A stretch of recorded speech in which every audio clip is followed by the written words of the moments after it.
প্রিয়দিনী ভাইরা, তাহলে মুর্দার জন্য যে খাবারের আয়োজন করা হয়, প্রথম কথা হলো নির্দিষ্ট দিনক্ষণ করে কোনো খাবার আয়োজন করার অনুমতি শরীয়তে নাই। দ্বিতীয় নম্বর কথা হলো মুর্দার জন্য খাবারের যে অনুষ্ঠান আমাদের দেশে করা হয়, এই অনুষ্ঠানগুলো বেশিরভাগই হয় লোক দেখানো বা সমাজের মানুষের কথা থেকে বাঁচার জন্য। যার সামর্থ্য নাই সেও মুর্দার খাওয়ানি খাওয়ায়। কেন খাওয়ায়? কারণ সমাজ থেকে একটা চাপ থাকে, না খাওয়াইলে বলে যে অমুকে কি বংশধর রেখে গেছে, এরা মানুষকে দুইটা ডাইল ভাতও খাওয়ালো না। আর এই খাওয়ানোটা শরীয়তে সোজা কথা খাওয়ানোর কোনো কালচারে নেই, বরং উল্টা কালচার আছে। আপনি মুর্দার পক্ষ থেকে দান করতে চান, অন্য সময় দেন, 2-4 বছর পরে দেন, মানুষ মারা গেছে তখনই যার আত্মীয় মারা গেছে তার পরিবারের লোকেরা খাবার অ্যারেঞ্জ করে। এটা উল্টা সিস্টেম। কিরকম উল্টা সিস্টেম আমি বলি আপনাদেরকে। ভাই, খাবার মানুষ কখন খাওয়ায় মানুষকে? আমার কথা বুঝেন না আপনারা? সঠিক, মানুষ যখন কোন খুশির খবর পায় তখন মানুষকে কি করে? খানা খাওয়ায়। যেমন বিয়ে করলে অলিমা, শরীয়ত অলিমার ব্যবস্থা রাখছে না? বিয়ে করছেন, খুশি হয়েছেন, সবাই অলিমা করেন, ছাগল খাওয়ায়, জবাই করে। নবী সাল্লাল্লাহু আলাইহি ওয়াসাল্লাম নিজেই এক সাহাবীর কাছে চাইছেন আউলিমা অভিশাদ, অলিমা চায়ে খাওয়ান যায়।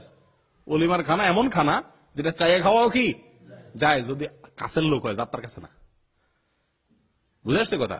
নবী সাল্লাল্লাহু আলাইহি ওয়াসাল্লাম এক সাহাবীকে রীতিমতো বলে বসছেন, বিয়ে করছেন শুনে বলতেছেন আউলিম ওয়ালা অভিশাদ, কমপক্ষে ছাগল দিয়ে হলে অলিমা খাওয়াও। তাহলে হাদিস থেকে বোঝা যায় অলিমার খানা বন্ধু বান্ধব নিজস্ব লোক হলে চাইয়াও কি করা যায়, আছে খানা। তাহলে এখানে নবী সাল্লাল্লাহু আলাইহি ওয়াসাল্লাম যে খাইতে বলছেন এটা না, এটার অর্থ এটাও হতে পারে যে নবী সাল্লাল্লাহু আলাইহি ওয়াসাল্লাম তাকে অলিমা নির্দেশ করেছেন, হয়তো সে অলিমা দেয় নাই, অলিমা দেওয়া সুন্নাত, এটা দিতে বলছেন। যাই হোক, এটা মজা করে বললাম। যেটা বলতে চাচ্ছি যে বিয়ে করলে মানুষ খুশি হয় সেজন্য খাওয়ায় অলিমা। সন্তান হয়েছে খুশি, আকিকা জবাই করে খাওয়াও, ঠিক না? আর আমাদের সমাজে ছেলে পাশ করছে খাওয়ায়, মানে খুশি হইলে মানুষ খাওয়ায়, চাকরি পাইছে খাওয়ায়। আরে ভাই, আপনার বাবা মারা গেছে, মা মারা গেছে, ভাই মারা গেছে, আপনি কি খুশি? আপনি মানুষকে খাওয়াইতেছেন যে এই সিস্টেমে তো মনে হচ্ছে যে আপনি বিরাট খুশি, সেই জন্য সারা গ্রামের মানুষ কি করতেছেন? খাওয়াইতেছেন। ব্যাপারটা এরকম না। আনন্দের চোটে না মানুষ সবাই খাওয়ায়। আপনি গোটা গ্রামের মানুষ গরু জবাই করে খাওয়াইতেছেন, তার মানে আপনি কি খুশি? বিষয়টা এরকম হয়ে গেল না? হাস্যকর।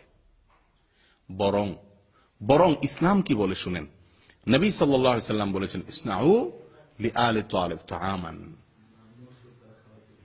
মুর্দার পরিবারের লোকদেরকে খাবানোর জন্য, খাবার দেওয়ার জন্য আশপাশের লোকদের, গ্রামের লোকদের, প্রতিবেশী আত্মীয়স্বজনদেরকে নির্দেশ করছেন নবী সাল্লাল্লাহু আলাইহি ওয়াসাল্লাম যে তাদের জন্য খাবার পাঠাও, খানা তৈরি করো তোমরা।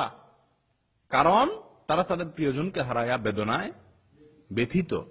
তারা খানা তৈরি করবে, করে খাবে, সেই মানসিকতা তাদের নাই। তোমরা তাদের জন্য খাবার সরবরাহ করো।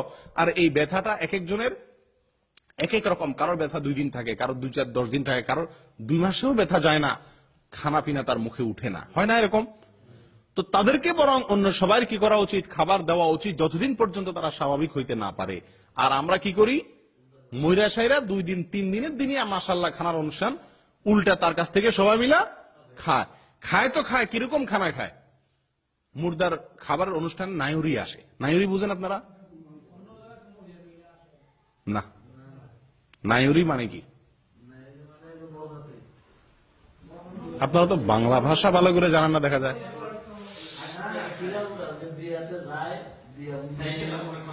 একজনও জানেন না?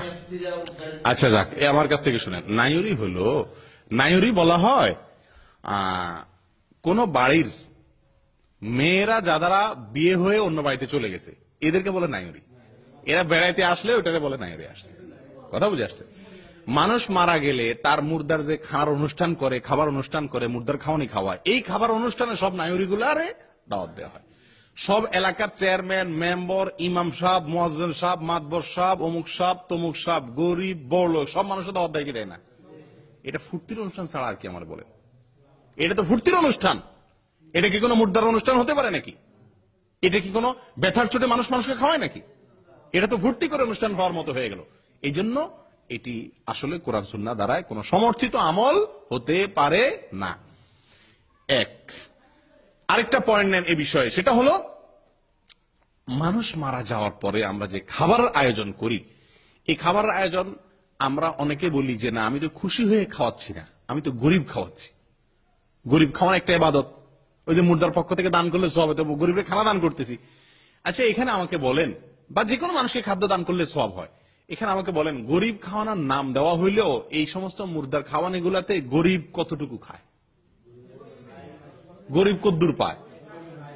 এলাকার মাতবর, চেয়ারম্যান, মেম্বার, আত্মীয় স্বজন সবাইয়ের দাওয়াত যেভাবে দেওয়া হয়, তাতে গরিবের বেচারা পাত্তা পায়? আর যদি পাত্তা পায়ও, তো গরিবরে বলা হয় এই তোরা পরে গরিবরে সিরিয়াল দিয়ে দাঁড় করা রেখা, এরপরে গণ্যমান্যরে খাওয়ায়া, এরপর থাকলে গরিবরে খাওয়ান। এটা গরিব খাওয়ানোর নামে তামাশা, ঠিক না ভাই? ঠিক। সবচেয়ে বড় কথা হলো ভাই, ওই যে একই কথা, অদৃশ্যের জগতে কোন কাজটা করলে উপকার আসবে, এটা অদৃশ্যের জগতের মালিক ভালো জানেন।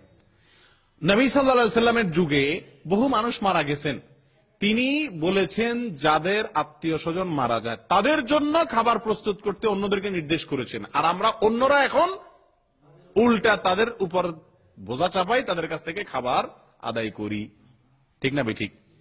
এটা মুর্দার জন্য উপকারে আসবে না, কারণ এটা বেদাত। এটা কি?